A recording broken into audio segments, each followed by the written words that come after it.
everyone.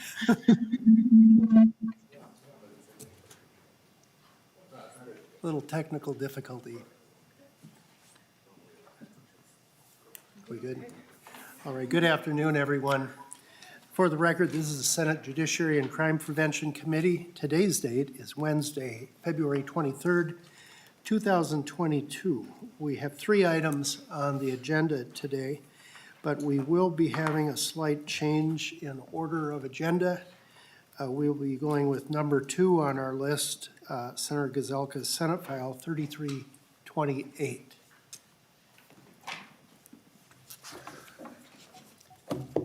And let the record show we do have quorum. And Senator Gazelka, before you begin, I understand you have an author's amendment. Yes, Mr. Chair, it's the A2. This is a committee of original jurisdiction. Yes, So in Mr. order Chair. to put the amendment, or put the bill in the form the author wants to present it, we will entertain the A2 amendment. All those in favor, say aye. Aye. Opposed? Aye. The amendment is adopted. Senator Gazelka, I heard that Senator Anderson moved that motion. All right, let's move on to Senator Gazelka. Thank you, Mr. Chair, for your flexibility, too. I got to get a pair of contacts, and I busted a pair of glasses, and I got to drive up north to do it. So thank you for the flexibility. But Senate File number 3328 is addressing the concern that what are we doing about the police officers and retention? And so the bill started off as a $1,500 bonus for each police officer. But after some significant conversations with some of the law enforcement leaders, there is a real concern that as people reach 55 or 50, they can retire early, and a number of the police officers have started to do that. And that's some of the most experienced, best police officers that really can help mentor the younger police officers. And so what do we do as we try to move through this phase where there's a lot of police officers leaving and we don't have enough police officers coming in? And so the amendment that was adopted simply says, in addition to that $1,500, the bonus payment of $1,500 for officers under age 50 as of July 1st, and $5,000 for officers age 55 and over as of July 2022. And then for officers age 50 to 54, the bonus is $1,500, but if they stick around another couple years, it goes to, they get an extra $3,500. So basically, if you're over 50, and you have a potential for a $5,000 bonus if you're staying a little bit longer. And thank you, Linnea Michelson, for helping try to draft the language for what I was trying to say. But that's the intent then, is to get some of those police officers that are older to stay a little longer rather than retiring early because we need them. All right. Senator Gazelka, could you tell us a little background of what's actually happening in this profession? Yeah, there's Which about, justifies the bill. Yep, there's a little over 2,000 officers that are over 50 in Minnesota. And as a result of some of the how they've been treated by a number of the public and some of the legislation that has passed, they're concerned that if they stay longer, they may be somebody that ends up getting in trouble when they never would have thought that was going to happen. And so they'd rather take, each year that they retire before age 55, they lose about 2% of their pension. And so many are saying, look, I don't know what it's going to be like right now. And second to that, the risk factor is much higher. There's an increase in violence against police. And so they're just saying, I don't think it's worth it. And so that's what's been happening, throughout Minnesota, particularly the Twin Cities, and why we're trying to move through this very, very difficult phase and help them stay a little longer. Senator Gazelka, I understand you, in this bill, if it were to pass, you are directing the post board, the Peace Officer Standard and Training Board, to make those awards. Yes, Mr. Chair. All right. We have Executive Director Misselt from the Post Board. wishing to speak to the committee? There you are. Yep. Director, welcome to the committee. Would you identify yourself and then proceed with your testimony? Thank you, Mr. Chair. Eric Misselt, I'm the Executive Director for the Post Board.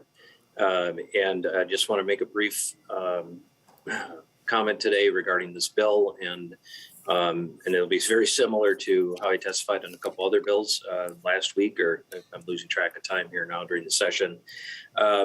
Again, it is not my position, nor my place, nor the board's place to comment on whether or not this is a good bill, and I understand that the reason for it and what is going on out there right now.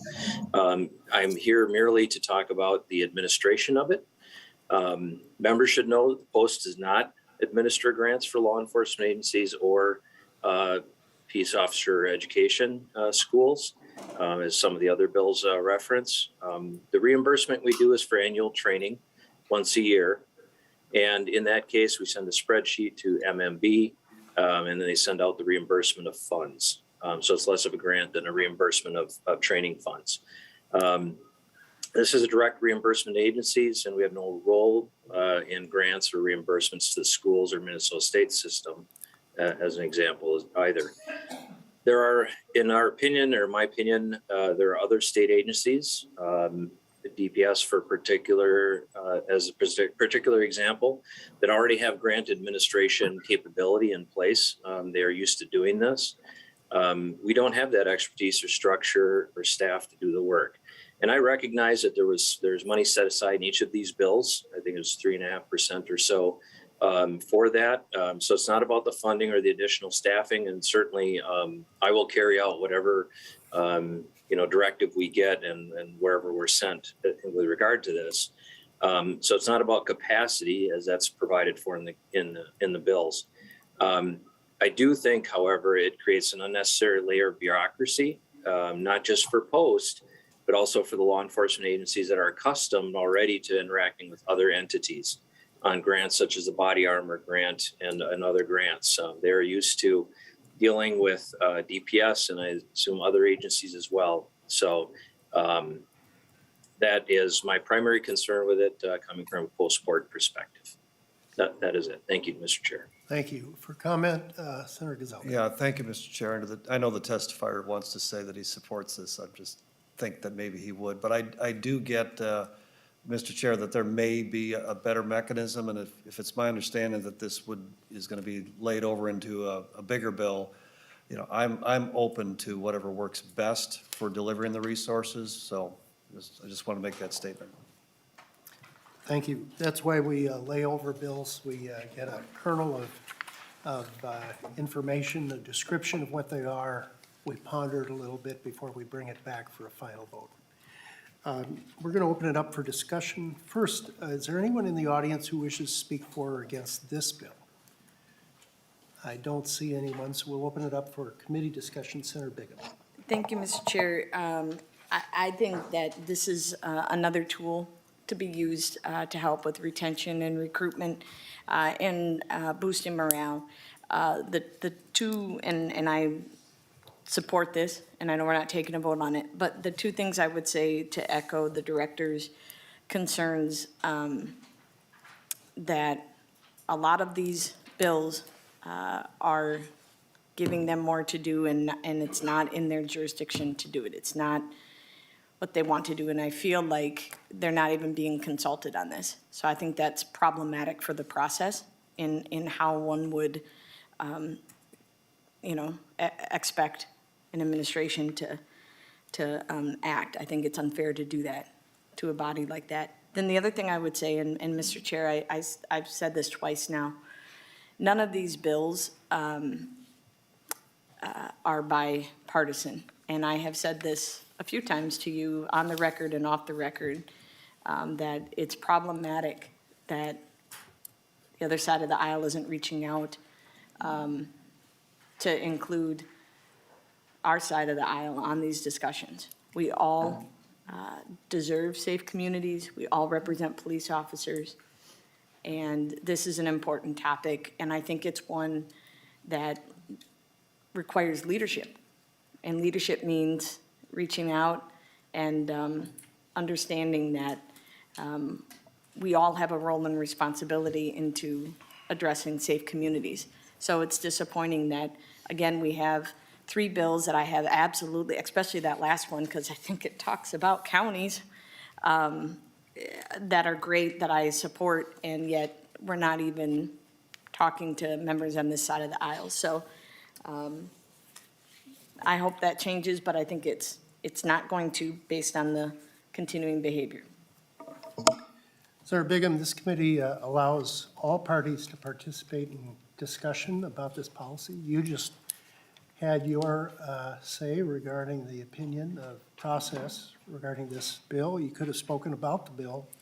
You did a little bit, and now you're talking about process. So we're not gagging anybody here. We're making it wide open for discussion. For the record, we will be having some DFL bills heard this coming week. And so I wanted you to know that. I know that's a concern of yours as well. So I can't control who gets to be the authors on someone else's bill. But we hear that, and I hope all of our members do. And in the future, I hope they include all members when it comes to these types of bills. So we'll further open up for any other question by committee. Senator Pappas. Thank you, Mr. Chairman, and I just wanted to make a comment about the bill itself. It does concern me that there's no criteria that's listed for the awarding of bonuses, and more frequently, I would think that bonuses would be awarded for exemplary service. So maybe Senator Senjem's bill that's coming up might be one that I would prefer. Also, I do have a question for the former majority leader in the Senate, Senator Gazelka. Just to your knowledge, are the Republicans also planning to offer bonuses in the Education Committee for teachers who continue to serve? Because I know we do have teachers that have been leaving.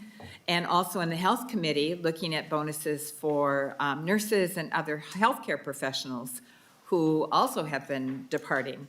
It's called the Great Resignation, and I think it especially hit these 3 professions hard. Senator Gazelka. Thank you, Mr. Chair. And Senator Pappas, it would not surprise me if some of those bills were going forward. You know, I'm not the leader now, so I don't, I'm not driving that agenda. I know that I wanted to focus on public safety. I just felt like that was the most critical issue right now, and so that's where I put my focus, but it would not surprise me if there were bills for some of the other professions that you mentioned. Senator Latz. Thank you, Mr. Chairman, and I do wish to, I guess for starters, emphasize the point that Senator Pappas just made. The last I heard about a recent survey, about 50% of teachers are considering retiring now. I mean, now, not when they might get to the point after 30 years of service. And that's far beyond, those who are nearing normal retirement age. And it would be devastating impact for our children and our future, for our jobs, our economy, for all sorts of obvious reasons. We already have a teacher shortage, and they have been under enormous stress as well during this pandemic. And so I would hope that we would find a way, if we're going to create incentives to remain in the profession, not only to try to alleviate the stress that some of the teachers are under, but also to recognize their financial, or give them incentives to remain. And that doesn't in any way take away from the importance of what Senator Gazelka is trying to do. And I think many of us would agree to support a bill of this nature. I think it goes without, and I can make the same comments about healthcare workers. We all know that the stress that they've been under, or maybe some who don't know it, they should open their eyes to see it. And they're retiring early, and they're leaving people without adequate care in some cases. We know some schools have shut down their classrooms for short periods of time because they can't find the staff. Their staff is out with COVID or their staff is out with stress, taking sick leave. And we also recognize that our peace officers have been under enormous stress in the last couple of years and are facing issues of PTSD and also a great division in our communities over the role that they play and how well they play it.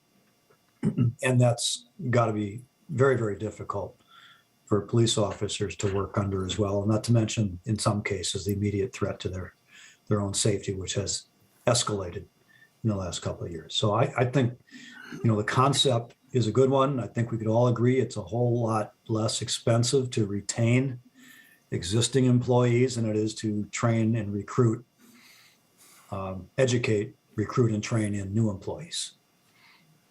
So money is better spent here, probably in trying to keep our experienced officers than perhaps in some other areas. I would note, however, of course, that we want to make sure that the officers that we are keeping are ones that are in good standing in their departments, that they're not in the middle of an investigation, for citizen complaints or, maybe certain kinds of investigations or that were upheld, we might not want to include. Certainly if there's certain disciplinary action. So I guess I'd ask the chief author what his thoughts are, either today or down the road as a committee considers this, about putting some perhaps guardrails around, who would be eligible other than age and tenure, who would be eligible for these retention efforts and bonuses. Yeah, Mr. Chair and Senator Senator Latz. Gazelka. Yes, I think to explore that idea, I think is a good idea. We'll move on to Senator Anderson. Thank you, Mr. Chair. To the author, Senator Gazelka, it says in your amendment, this appropriation is available until expended. And I'm just wondering what amount was designated. Maybe it was in your early testimony, but I didn't hear how much money was going to be allocated. Senator Gazelka. Mr. Chair, Senator Anderson, I'm leaving that to the discretion of the chair. I think if you figured out that there could be as much as $10 million if you took 2,000 times 5,000, it's a pretty big number. But that's where I think that's why the chair wants to roll it over to discuss what is the total package going to look like of the things we're talking about. But it could be a number in that neighborhood. Senator Ingebrigtsen. Thank you, Mr. Chair, and thank you, Senator Gazelka, for bringing this forward.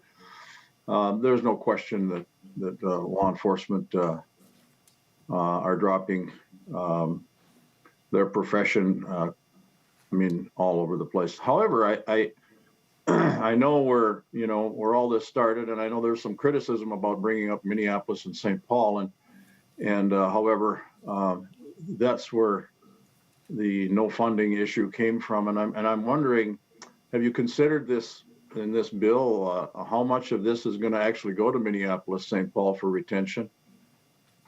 And the reason I ask that, I certainly am concerned, as well as I'm sure you are, being a rural legislator, that I've heard time and again, we're not having this issue as big out in rural Minnesota as it is in the metro, and I'm wondering just how many dollars are going to be expended to the Minneapolis and St. Paul, where obviously there's huge numbers we're talking about. I know you had said 200-300 officers alone, so I'm a little concerned as to where these dollars are going. However, I agree with the concept, Senator. However, I just want people to think about where these dollars are going, and once again, do all Minnesota pay for problems in a certain area? I guess that's always been the question, but we always take care of all of Minnesota. So I understand that, but at the same time, that's where it started. That's what caused the the problem, and for a rural legislator to say I'm gonna fund 75% of these dollars to the metro, it's gonna be a tough sell. But thank you anyhow. Just food for thought. Senator Gazelka. Mr. Chair, Senator Ingebretson, it may skew towards Minneapolis police, but I don't honestly know that for sure. I've talked to police officers from outstate as well, just very concerned about what happens to them if they don't do everything exactly the way it needs to be done. And that's why different people are saying they want to get out. But in the end, this is about keeping more police on the streets everywhere. And I'm very passionate about getting more police in Minneapolis and St. Paul. I think taking the streets and keeping them safe for everyone affects people in rural Minnesota too. I've heard too many people that don't want to come to Minneapolis and St. Paul. They don't want to go to a football game or the Twins game. They don't want to go to theater. I've talked to a number of people that would rather just drive around Minneapolis and St. Paul if they're in southeast Minnesota and they want to go up to Alexandria where you live to enjoy the tourism up there. They'll drive around, and we got to change that. I mean, that affects all of us, but this is going directly, eventually gets directly to the police officer, and I don't care where they are. I think we got to figure out a way to keep them. One added comment, I remember a short time ago that, just for your own reference, Senator Ingebretson, over 50% of all crime comes out of just one county, Hennepin County, in the state every year. So we need to keep that in mind too. Where is the intensity of crime? However, this bill recognizes all officers. Senator Latz. Thank you, Mr. Chair. First of all, I'll note that when we are trying to solve problems here in the legislature, and if those solutions involve money, we try to direct the money where the problem is. So that's not limited to this issue. It happens in this particular case. There's a greater problem of retiring officers and greater recruitment issues in Minneapolis and St. Paul. And I have no problem at all directing money that we believe is a viable solution to solve the problem in those locations. Secondly, I think, and I don't think Senator Ingebretson is suggesting this, but we've had much larger conversations here and in other parts of the legislature about where the tax base is in this state and where the money is spent by government in this state. And I can tell you unequivocally, without having the numbers at hand, that the tax base is in the metro area. Much, much greater tax base in the metro area, far disproportionate to where the population is around the state. And the beneficiaries, disproportionate beneficiaries of where that tax money is spent is in greater Minnesota. So if Senator Ingebretson wants to suggest that we each just keep within our own counties the money that's raised by the taxes in those counties and not get any additional help to spend from any outside counties, metro area is going to keep a whole lot more money in the metro area, and Senator Ingebretson's constituents' taxes are going to go through the roof. So I don't think it's useful to get into a metro-rural divide discussion here. But I also think it needs to be understood that greater Minnesota, whether it comes to the expenditures on roads or all sorts of other infrastructure, look at the bonding bills, metro area and especially Hennepin County provides a whole lot of money that leaves Hennepin County and heads out to Senator Ingebretson's district and Senator Anderson's district and Senator Kiffmeyer's district and Senator Johnson's district. And I'm not saying that that's necessarily a problem. I'm not the one making this argument or raising these concerns, because I do believe that we all in Minnesota have a value to play in a one Minnesota. We all benefit from helping each other out. So I don't think it's helpful. In fact, to me, it's politically very divisive and corrosive to keep raising this issue. But every time it's raised, I'm going to rebut it with the facts. And we also ought to understand that. And one last thing that I'm going to say, and we went over this in the last 2 years in this committee. Minneapolis and St. Paul may be the epicenter of some of the displeasure with the conduct of police officers, some police officers. And that has manifested itself, of course, when the police officers murdered George Floyd. So I guess it's not a surprise that the most divisive conversations about the role of police and attitudes in some members of the public have happened in Minneapolis. But I would note that in the aftermath of George Floyd's murder, there were an awful lot of people from outside of the metro area who came into the metro area from rural Minnesota, from hours away, including from out of the state of Minnesota too, but who decided to come into Minneapolis and set fires and break windows and cause disturbances and put at risk the lives of firefighters and police officers that work in Minneapolis. So before we start casting the stones too far and wide, I think we should recognize that there is a statewide element to the problem. There is a statewide element to the cause, and it's fair to say there ought to be a statewide element to the solution. Thank you, Mr. Chairman. I want to remind members to keep their focus on the bill, if we could. We have a Senate chamber for soapbox speeches, so why don't we go back to Senate File 3328. Senator Ingebrigtsen, you're next. Well, Senator Latz, I guess, understands where I'm coming from. I guess we can certainly take this offline, but I've not heard of any transportation. I've never heard of anybody saying we're not going to fund transportation, or we're not going to fund nursing, or we're not going to fund this or that. We're simply reaping the benefits, if you will, of two areas of the state of Minnesota that made this comment, and now we're all having to live with it. So we'll just leave it at that. I guess I'm going to continue to also talk about it, Senator Latz, and I don't want anybody to forget about it. And until I see where the problem areas are coming from, that they are doing something about it, I'm all over it. I'm all with you. Thanks, Mr. Chair. Thank you, Senator. I see no further discussion, so we will lay 3328 over, and we'll move on to the next bill. Thank you, Senator Gazelka. Thank you, Mr. Chair. Members, I enjoy your committee. You have a few ideas that we gave you to improve your bill. Yes, thank you. All right. We'll now move on to Senator Senjem's bill, Senate File 3223.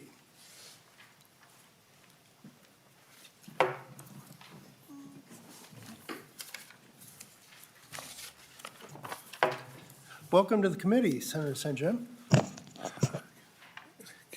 Good afternoon, Mr. Chair and members. It's good to be here. Usually we don't Come have across the senators street, saying that to they're the, good to be here in the Senate Judiciary. Aloof Judiciary Committee. Mr. Chair, I just want to start just pontificating a little bit about the conversation about where we are, and frankly about why this bill is here today. And basically, this is a bonus program for police officers that have done exemplary things. And we do that, I think, at this particular time in history because I think we all know where we are with respect to attitudes about law enforcement, perhaps not shared by the majority, but perhaps shared by the minority. And I'm not talking about political parties. I'm just talking about population here. To the extent that we've been pretty hard on our police and law enforcement officers through the dialogues which have occurred for the last couple of years. Yes, we certainly don't like inappropriate conduct by police officers, but that conduct is very, very small compared to the service that they provide us every day in some cases, in heroic sort of ways. And so this bill is before you today to, again, I would say, recognize police officers in a very, very special way. And this is recognition, if you will, from the state of Minnesota to the police officer community of Minnesota from the standpoint of we want to say thank you in a very, very special way for exemplary work. And we will do that with bonus payments to you.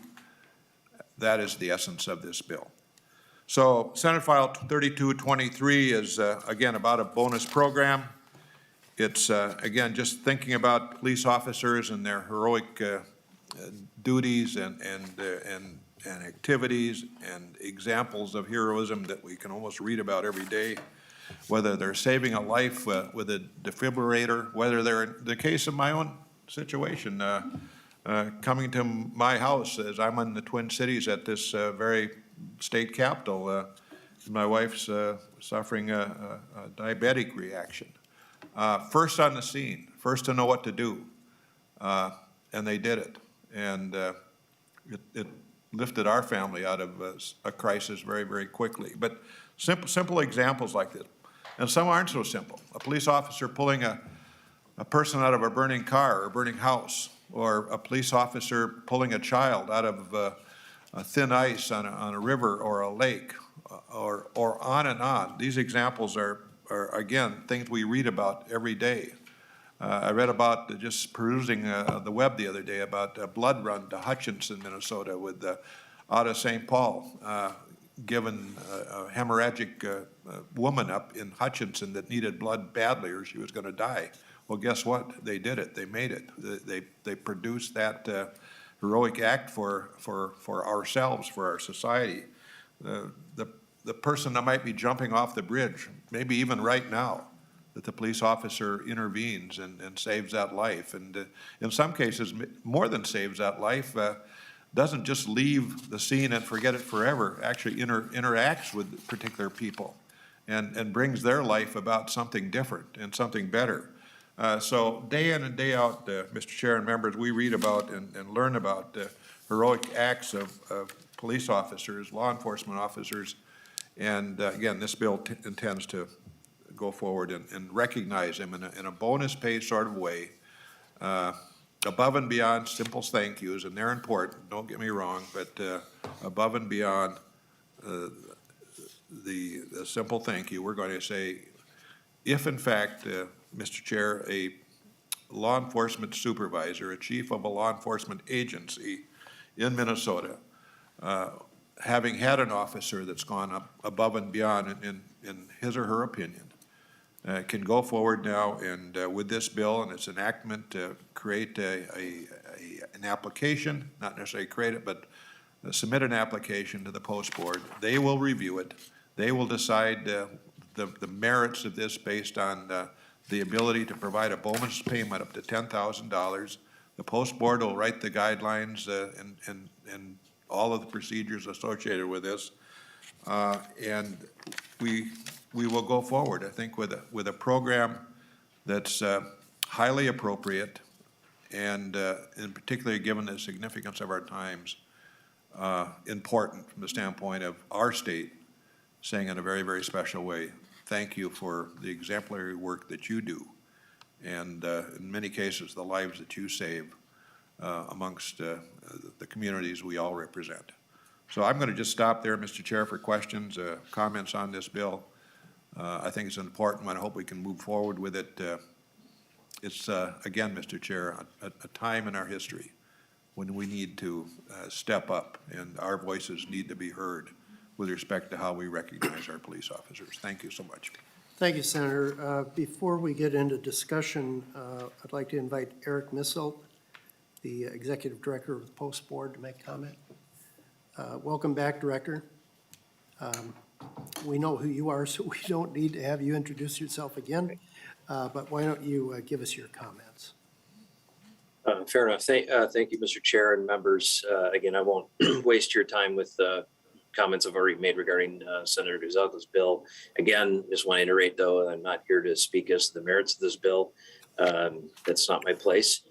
just to ask that you consider having an entity other than the post board administer the grants for all the reasons I previously mentioned. If you need me to repeat those for this bill specifically, I can do that. However, I just feel like we are, it would be better served both for those on the receiving end that have to apply for the grants and also in terms of distribution if the responsibility for distributing these grants went to an agency that already has that capacity. That's the extent of my comments. Thank you, Mr. Chair. Thank you, Director. We'll move on to Senator Pappas. Mr. Chair, can I just comment on that? Just Go in one sentence. Go ahead, Senator Senjem. And the committee will do what they want to do with this bill if it moves forward. But I believe a board that can manage discipline amongst police officers can also manage the judgment, if you will, of excellence amongst them. I think that can cut both ways, and we expect our post board to, again, manage disciplinary action. Why can't we manage excellence and decisions about excellence? Thank you. Senator Pappas. Thank you, Mr. Chairman. I have a question for Mr. Misselt, and then I have a comment. Mr. Misselt, Director Misselt, if you don't feel that the post board is the appropriate entity to provide these awards and many of the other programs, who, in your knowledge, would be a better entity to do that? Director Misselt. Yeah, thank you, Mr. Chair. Thank you for the question, Senator Pappas. I believe there's a number of agencies, and again, some of the other bills deal with higher education reimbursement for school, which I know that this bill does not address that. In that case, I would suggest the Office of Higher Education as an example. The Department of Public Safety is primarily handles many grants that law enforcement agencies are used to dealing with, such as the Bulletproof Vest grant, or I should say Bullet Resistant Vest grant, and the Office of Justice Programs that have been doing this. They've been doing grants for some time, and they have that expertise. So just offhand, that would be my suggestion. Thank you, Mr. Senator Pappas. Misselt. Mr. Chairman, then might I not suggest that the chairman kind of discuss this with many of the authors and maybe find a better, clearly the post board does not want to do this. Yeah. And they've repeated that several times. Senator Pappas, good suggestion. We're laying this bill over as well. Okay. And we'll have opportunity to adjust and Thanks. amend. Go And ahead. may I continue? Yes, please. So Senator Senjem, I really enjoyed all the stories that you sent us ahead of time, and I noticed one was my police chief, Todd Axtell, who rescued the woman who was going to jump off the high bridge, which we've certainly seen that happen in the past. So they were all very heartwarming. I did have something, though, I wanted to ask if it was okay if I share with the committee. The Council for Minnesotans on African Heritage We have that in had our submitted a letter packages. to us. We have that in our. And I just, for the public's sake, for the purpose of the public, I just wanted to share a few of their comments. Sure. Mr. Chairman. By all means. So the Executive Director, Linda Sloan, who I would just encourage her to come in person or on virtual and share her comments in the future. But she says, although she supports the idea of awarding police officers who have performed exemplary service, she says, however, the proposed payment bonus measures cannot by themselves improve public safety outcomes in Minnesota. And I think we would all probably agree with that statement.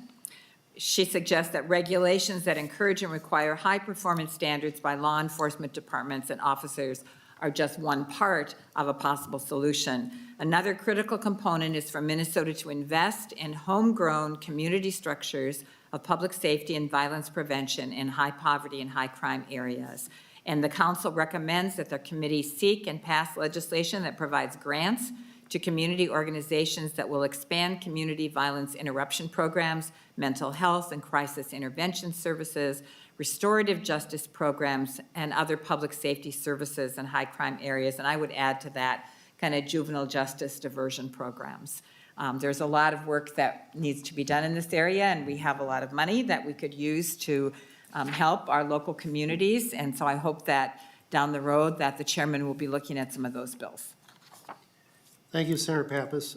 Just a quick response. I was just about ready to introduce Ms. Sloan's letter to focus on. I'm glad you picked it up. That's all right, that's all right. You are correct. Juvenile justice diversion as well as detention. Our detention opportunities have diminished over the years. We've actually closed down many of the detention programs that provided the diversion programs, at least within a detention center. And those two, we probably should review and see exactly what kind of resources they actually have, especially in light of the high crime that's being conducted mostly by juveniles in the Twin Cities. Somehow, there's a gap, and I'm glad you brought that up. Next person is Senator Bingham. Senator Bingham. Thank you, Mr. Chair, and Senator Pappas kind of alluded to what I was getting at, again, another bill that is going to the post board that they have concern about administering. Perhaps it might be worth having a conversation, maybe internally, about bills that are of this nature that are going to continue to go towards an administrative area that clearly they don't want. Maybe some improved communication in that aspect may help. I actually think that this is, again, another tool, Senator Senjem, that we could utilize to not only build morale, but also use as a retention and recruitment issue. And so, I mean, I think having a bunch of different options is always helpful, along with what the letter from the Council for Minnesotans of African Heritage, I think is something that this committee has not actually talked about, what Senator Pappas mentioned. So I think we have some discussions as we're building this bill to continue. And as you said, this committee will do, you know, whatever it's going to do to the bill. But I think it's thinking outside of the box, and I think it serves a lot of different points. So thank you. Senator Latz.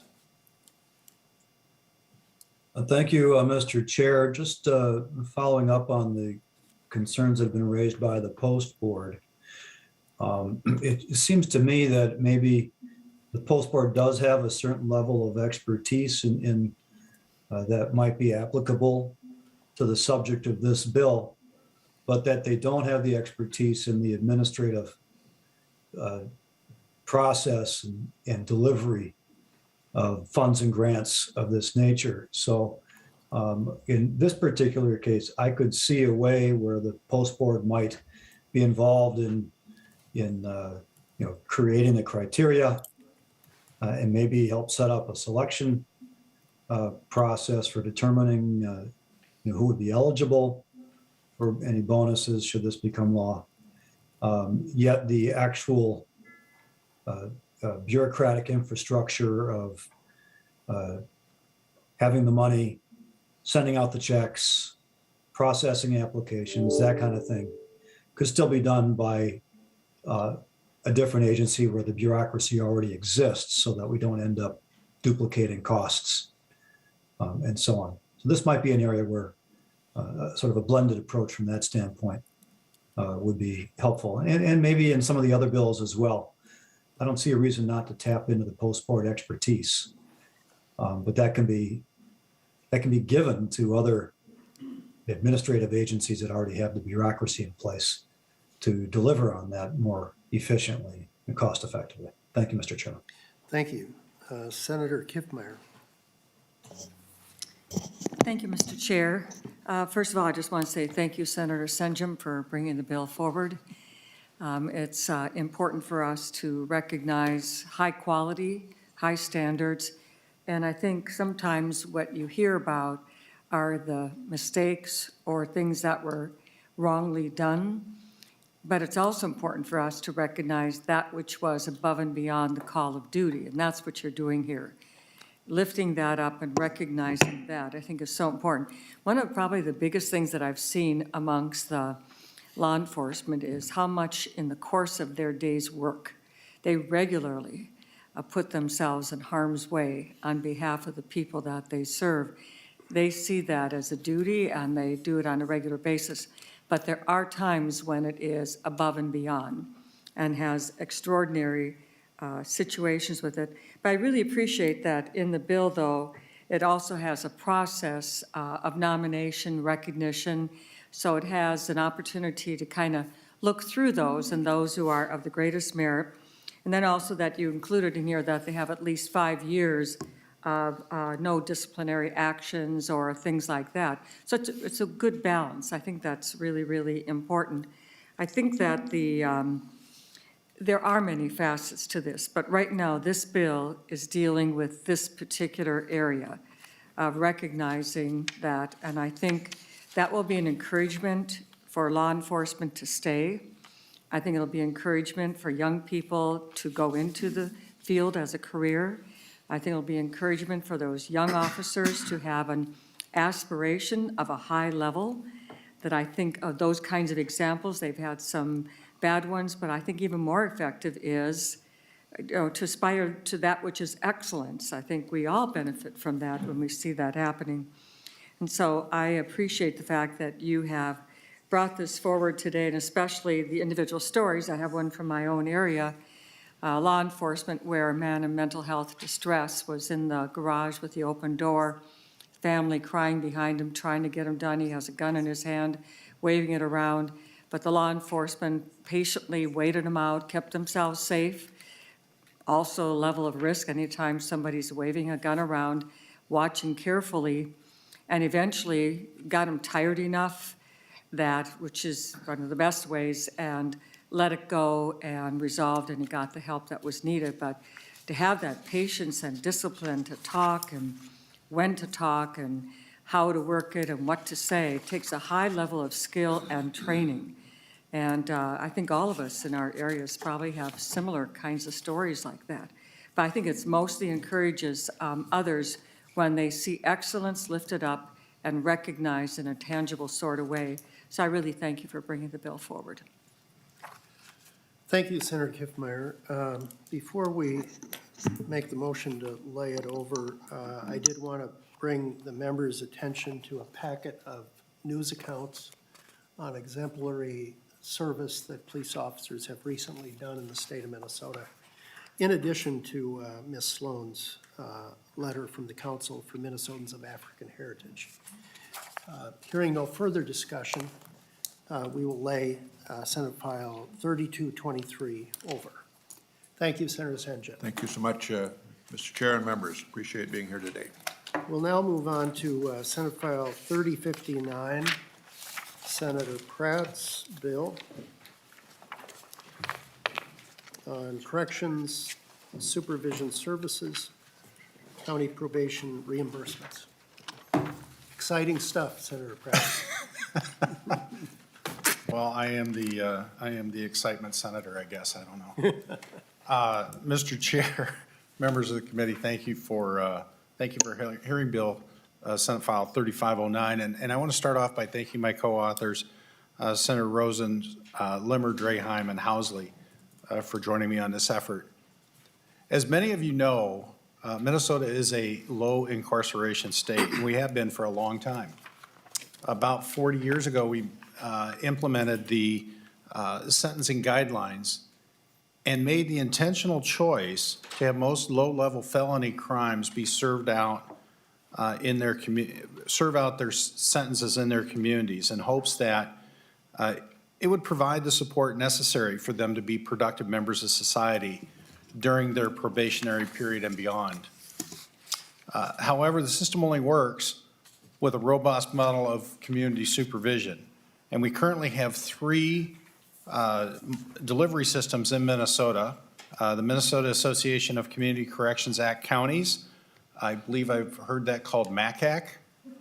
The Minnesota Association of County Probation Officers, or MACPO, and the Department of Corrections.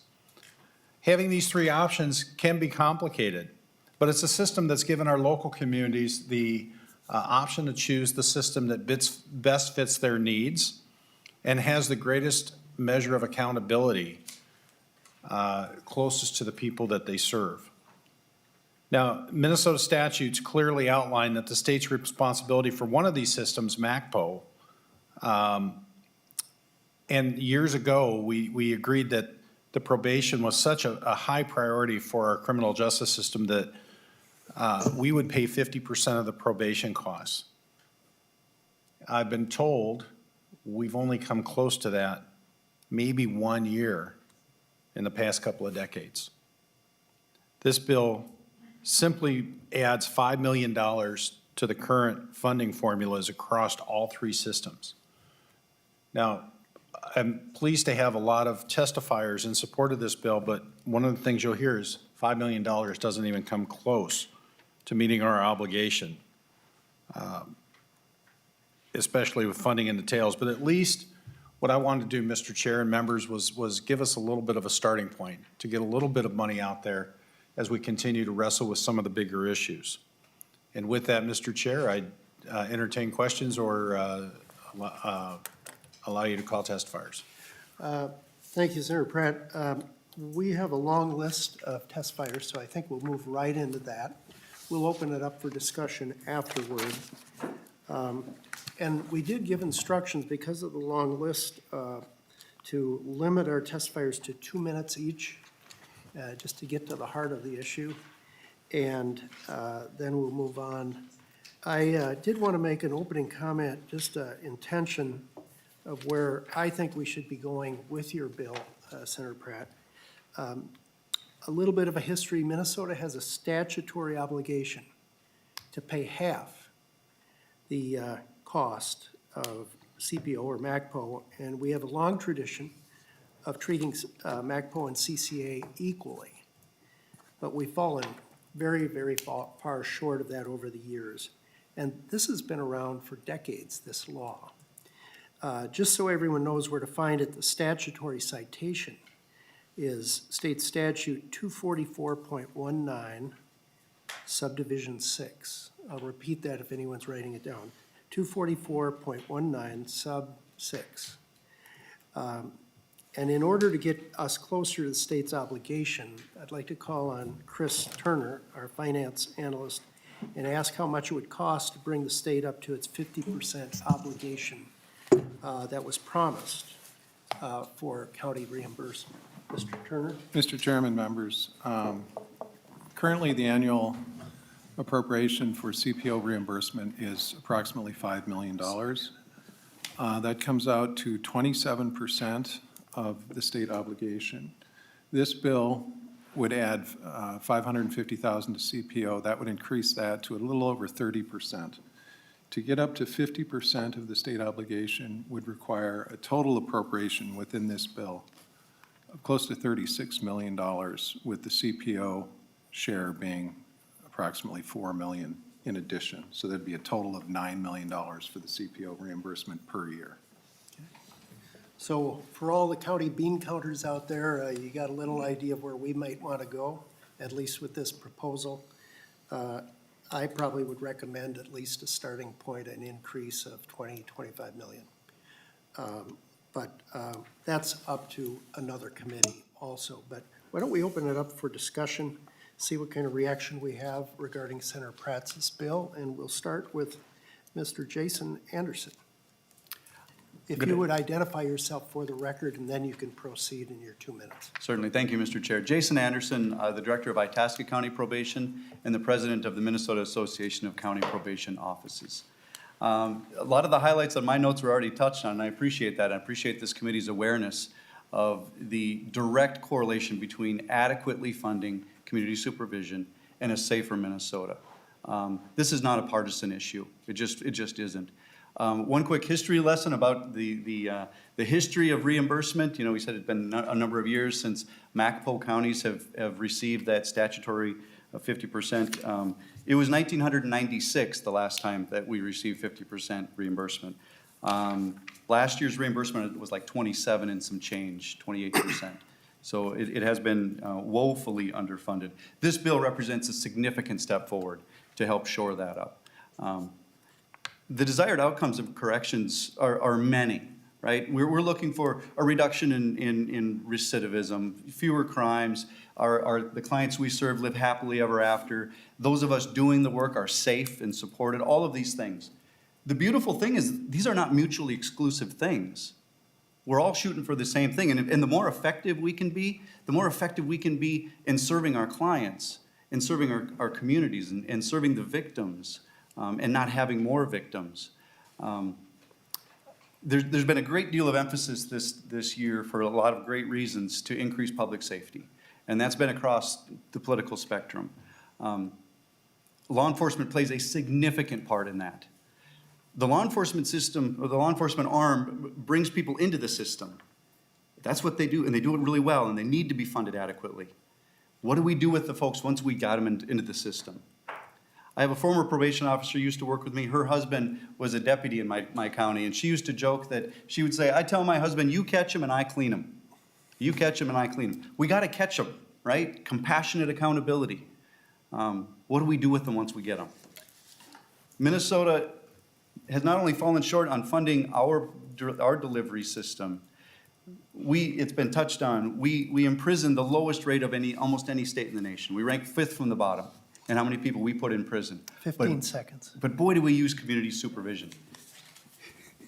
2.5% of the general funds in 2019 were used for corrections, 2.5%. National average is 6.5%.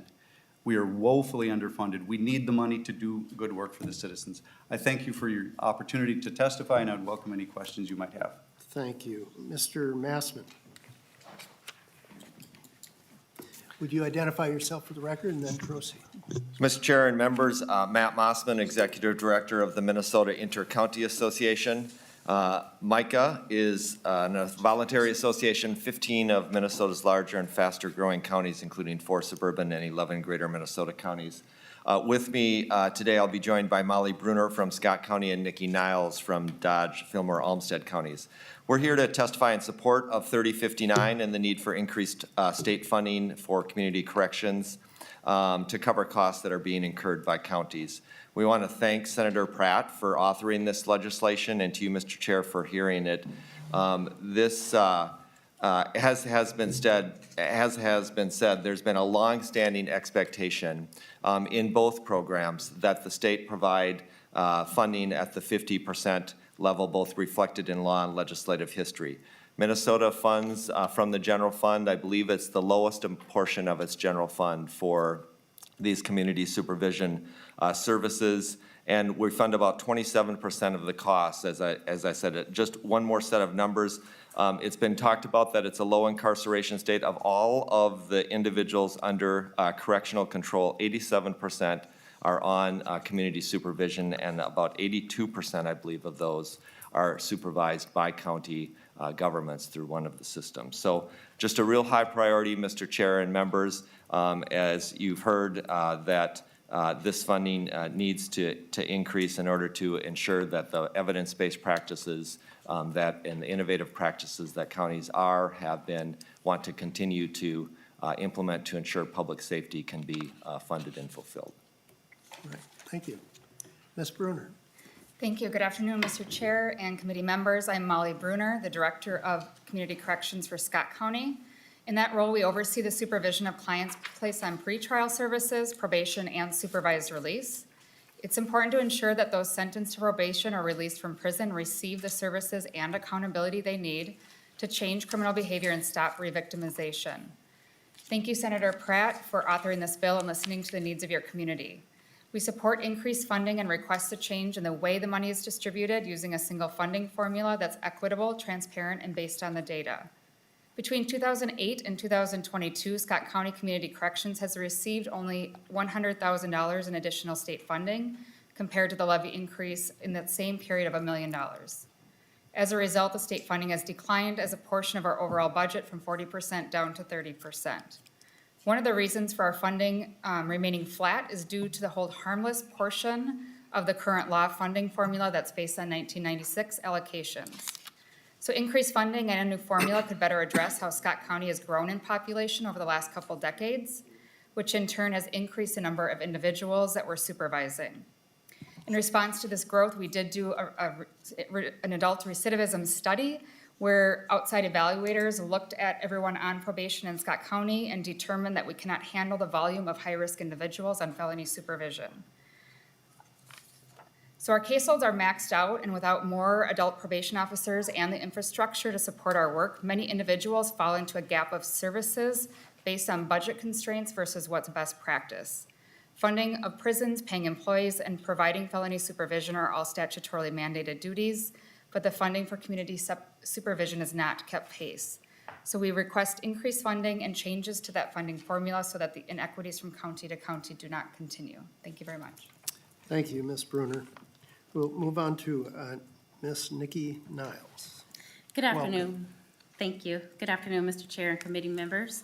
I'm Nikki Niles, Director of Dodge, Fillmore, and Olmsted County Community Corrections, a joint power government community corrections agency that by resolution declared to jointly provide local comprehensive correctional practices within each respective community. Agents within our organization, as well as across our state, take pride in ensuring the services we provide are rooted in evidence practice, grounded in scientific research, to give clients the tools to change behaviors, reduce recidivism, break the cycle of re-victimization, and attain tangible outcomes. These efforts, however, are only effective when funded adequately. As you've heard today, it's critical for state and counties to continue to work together to find new and innovative ways to better serve our communities through our justice programs, ways that are flexible, efficient, and that will ensure future effectiveness and sustainability. Current efforts at reforming Minnesota's probation systems are vitally important to ensure such systems are adequately funded on improving outcomes related to reoffending incarceration, supervision caseloads, and overall community safety. Specifically, over the past 6 years, as you just heard from Director Bruner, in Olmsted County, the CCA subsidy has increased a total of 7%. To break that down just a little bit further, in 2017, there was a 5% increase to the subsidy. In years 2018 and 19, a 0%. In 2020, 1%. In 2021, 1%.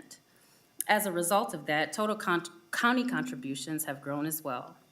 These numbers and percentage increases reiterate and emphasize the importance of recognizing that as community populations grow, so does the number of persons placed on supervision. State funding, however, as we've discussed also today, has continued to decrease or remain stagnant, placing a strain on county budget and tax levy. We'd like to express our gratitude to Senator Pratt for authoring this legislative bill and are in support of it. Additionally, we would request additional funding and a resolve to address the current formula and consideration of finding a resolution that is equitable, data-based, transparent, regardless of the delivery systems within our state. Thank you for your time. Thank you, Ms. Niles. Mr. Jack Swanson was intending on being here. He could not attend. So Ms. Carly Stark will. Thank you, Mr. Chair, members of the committee. Yes, as you can see, I am not Jack Swanson, and he sends his regrets for not being able to be here. I am the Public Safety Policy Analyst and the Director of the Association of Minnesota Counties and the Director of MACAC, which is the association that serves Community Corrections Act counties. I'm here today representing all 87 counties in Minnesota. First, I want to start by saying community supervision is an integral part of protecting public safety. As you've heard from testifiers already, funding law enforcement is great and we need that. But if you have people entering the system and don't fund probation, the people who are hurt are the victims of crime. And that's simply not okay for Minnesota. This bill is a start, and we want to thank Senator Pratt and all of the co-authors for authoring it and Mr. Chair for bringing it before your committee. We need more funding, and the estimated amount to support the actual probation population we have is at least $20 million in ongoing funding per year. And I can see, Mr. Chair, you're shaking your head. I know you know it's more than this bill, so I just want to get that out there. And the real problem is the funding formula and the way things are distributed. At the legislature, you have a hard job. You have to ensure prisons are funded and probation. So what happens every year is that the prisons are funded, and then next the state employees, because that's the state budget. But what gets left out are the counties, who are sometimes funded when there's money available and sometimes not. However, counties do most of the work and not funding them affects public safety. Throughout the past couple of years, and since 2019 when I started, we have been trying really hard to find a solution to this formula problem. And we have gotten together, and by we, I mean all 87 counties, the state, all of the probation delivery systems to find a solution to this. So I hope going forward this session, we can talk more about that solution. But this, again, this is all 87 counties. We have representation from Olmsted here, Scott, Rosa was going to be here, Yellow Medicine County. This has been a priority for counties for years, and we are working hard to try and fix this.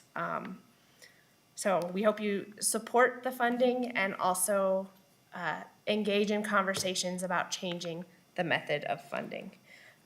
Thank you again for hearing this bill, for authoring this bill, and I'll stick around for any questions. Thank you, Ms. Stark. We'll now move on to Ron Anthony. Thank you. Mr. Anthony, would you identify yourself? Yeah, thank you, Welcome. Chair Limmer and members of the committee for letting me testify. My name is Ron Anthony. I'm a Yellow Medicine County Commissioner for approximately 20 years. I chair the 6W's Corrections Board, and I am a member of the AMC Public Safety Committee.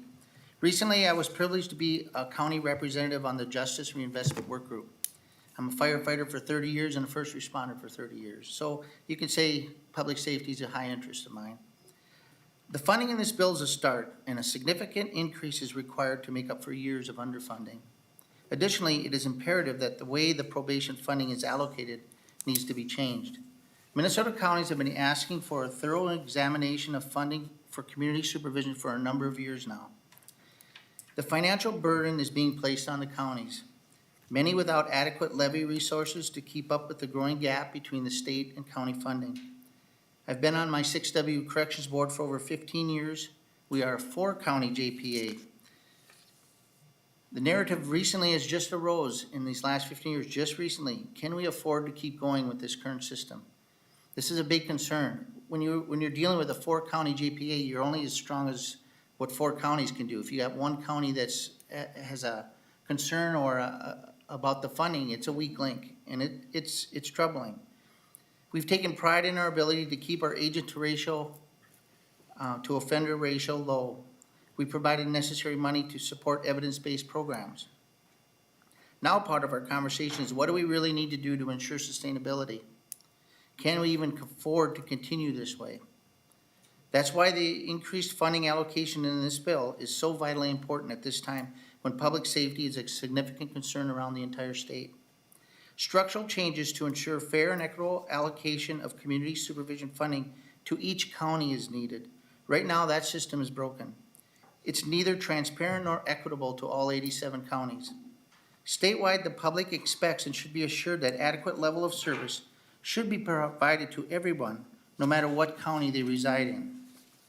Current funding allocations result in the state being funded, but have left counties with inconsistent increases that have not even kept up with inflation. The result in disparity in the level of service delivery around the state and disparity in its outcomes as well. The only way to change this is through a substantial increase in probation funding and, more importantly, a change in the way the funding is distributed. The existing way that probation funding is allocated has contributed to the underfunding of the system overall, which is a direct impact on public safety. Meaningful, effective services should not be determined by your geography and what county you live in. Therefore, we ask this committee to significantly increase the funding for probation in Minnesota and include language creating a singular or a single formula for distribution of community supervision funds, which is supported, by the way, by all the probation systems in Minnesota and by all the counties in Minnesota. Thank you for your time. Thank you, Mr. Anthony. One other person, Ms. Catherine Johnson. Welcome to the committee. Would you identify yourself and then proceed? Thank you, Mr. Chair and committee members. Thank you very much for your time this afternoon. My name is Catherine Johnson, and I am the Director of the Hennepin County Department of Community Corrections and Rehabilitation. I'm also the current president of the Minnesota Association of Community Corrections Act Counties, or MACAC. I want to thank Senator Pratt and his co-authors for bringing forward a bill that does indeed recognize that funding is needed for our state's community corrections agencies. And I also want to thank this committee for being willing to hear it. In addition to that, I want to encourage this committee to increase the dollar amount called for in this bill. I spent 22 years as a police officer before I took on the role of Director for Community Corrections. I was often asked why I chose to move to corrections, and my answer was simple. I got tired of dropping people at the front door of our justice system and not being able to help them walk back out. We must fund and repair the front door of our system, law enforcement. We must also make sure that the back door, community corrections, is in working order. If the front of the house is well maintained, but the back door is falling off the hinges, we're in trouble. The estimated funding need for community corrections to deliver consistent services with improved outcomes for clients and victims is greater than what's reflected in this bill. You've heard 39 million, 20 to 25 million, 20 million. We must also, as you have heard, adjust the funding formula. We need a single funding formula in order to ensure equitable access to services for our clients, victims throughout the state, and our counties. Community corrections agencies increase public safety by preventing new victimizations through the use of sound correctional practices aimed at those with the highest risk to reoffend.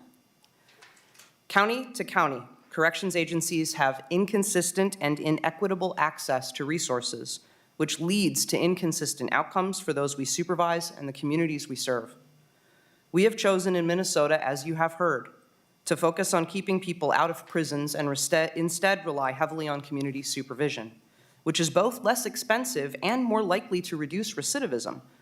But we have to fund community corrections appropriately in order for our agents to deliver on that promise. Thank you very much for your time today. Thank you, Ms. Johnson. That ends our list on testifiers, and I do want to make one comment. We had 7 or 8 individuals speak, and I think this is the first time in a very long time they all spoke in person here at the Capitol. We're moving in the right direction. And those of us that run for office, we're all kind of people persons, and we've missed you guys. And so we're glad to have you all back here. We'll open it up for committee discussion now. Senator Biggin.